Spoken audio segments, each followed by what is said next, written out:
બાજવા ખાતે 5 દીકરીઓના પ્રથમ સમૂહ લગ્નોત્સવનું આયોજન। વડોદરા જિલ્લાના બાજવા વિસ્તારમાં રામાધણી ગ્રુપ તથા જય ભીમ યુવા સંગઠન દ્વારા વર્ષ 2026ના સમૂહ લગ્નોત્સવનું આયોજન કરવામાં આવ્યું છે।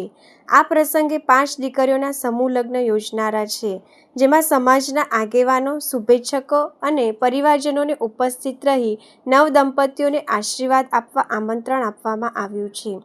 આયોજકોના જણાવ્યા મુજબ સમૂહ લગ્નનો મુખ્ય હેતુ સમાજમાં સાદગીપૂર્ણ લગ્ન પ્રથાને પ્રોત્સાહન આપવાનો અને પરિવારોને સહાયરૂપ થવાનો છે।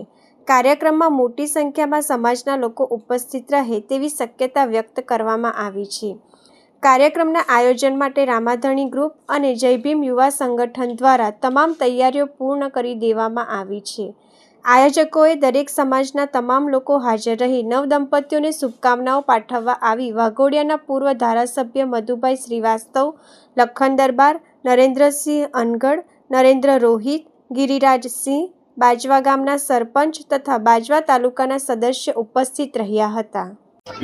સારા શુભ કાર્ય માટે આવા કાર્ય કરો તો ગરીબોને ભલું થાય, પ્રજાની એકતા રહે અને સાથે રહે।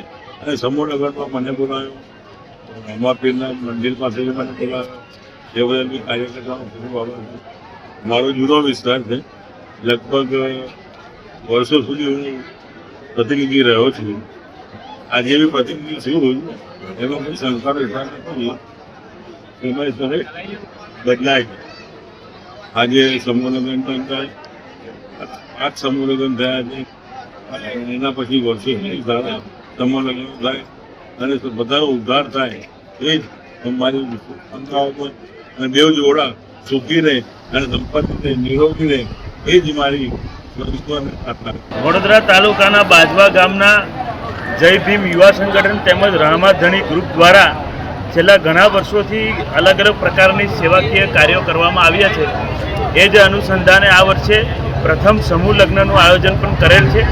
એ સમૂહ લગ્નમાં આપણે સૌ સહભાગી બન્યા છે અને એમનો સાથ સહકાર આપીએ છીએ અને મા ભવાનીને પ્રાર્થના પણ કરીએ છીએ કે જય ભીમ યુવા સંગઠન તેમજ રામાધણી ગ્રુપે જે શરૂઆત કરી છે એ શરૂઆત વર્ષે વર્ષે વધ્યા કરે અને લોકોની આવી અવિરત સેવા કર્યા કરે અને માતાજીને હંમેશા આશીર્વાદ એમના સૌ પર બન્યા રહે એવી માતાજીને પ્રાર્થના કરી છે।